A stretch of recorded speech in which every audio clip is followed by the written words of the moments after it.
Hey guys, and welcome back to another video on MGH Gaming. As I said before in my previous videos, I recently upgraded my PC, and as you can see before, it was a Dell XPS 630i. Now the thing with these Dell XPS is most Dells have proprietary components in them. They have proprietary power, proprietary front board connections. It's really difficult for you to upgrade them. Now the thing with the 630i is that they made it standard ATX, and they tried to make sure that you would be able to upgrade it one day, and I'm pretty sure they thought that you were going to upgrade it with Dell parts. But, so there is a big community out there, there are a lot of these machines out there, a lot of people asking, can you upgrade them, can you not, what can you do, what can't you do? Well, I upgraded mine, and I will show you what I did. Okay, so I'm just going to pause the video while I open the side up. So here we are guys, here's the case with the side off, and as you can see I have upgraded the motherboard, the graphics card, still using the stock cooler on the i5 4690K. I did keep the original drives that came with the Dell XPS 630i, which ruins my Windows Index core, but I'll swap those out for some SSD soon. But as you can see, it was all fairly straightforward. The front panel works apart from the firewire. All of the front fans work, rear fan is plugged into the board itself. I'll probably swap that out so that the front two fans go straight into the board, and the GTX 970 there. As you can see, the Dell XPS 630i is backwards, so the board is upside down, but it fits perfectly. All the risers are in the right place, and there will obviously be plenty of room there for a better cooler once I start to have a look at overclocking.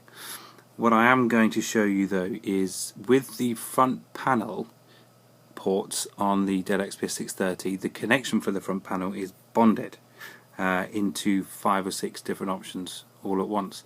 Now it does fit into the board, and it does fit in one way, but you don't have separate connectors. You don't have one for the hard drive light, you don't have one for the reset button, you don't have one for the power button.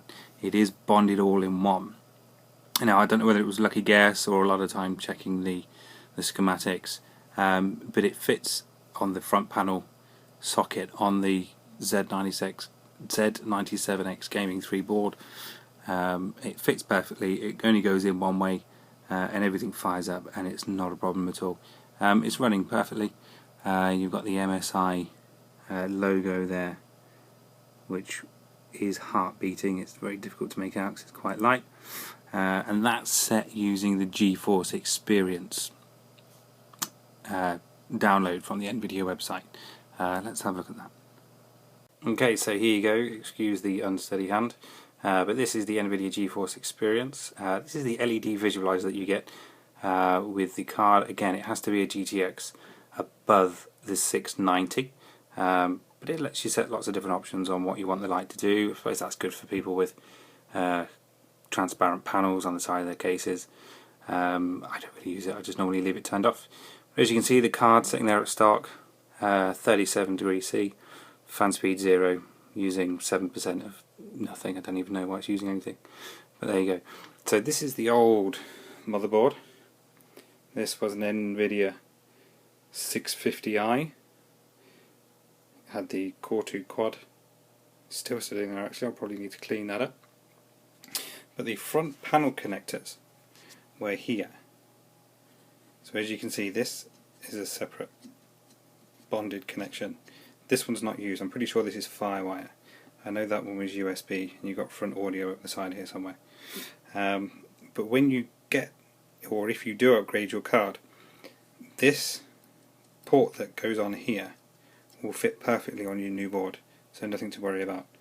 If you have any questions or comments, or you want extra pictures, I did take some pictures while I was doing it, just send me a message or subscribe and I will whiz them over to you. But all in all, extremely straightforward swapping this card out.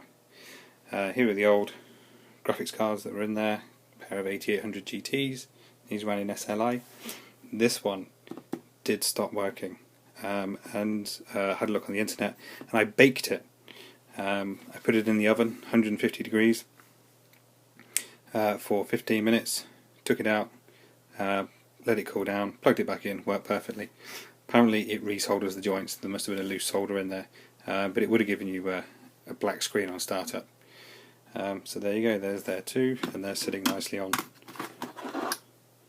the MSI GTX 970 box that I've got there.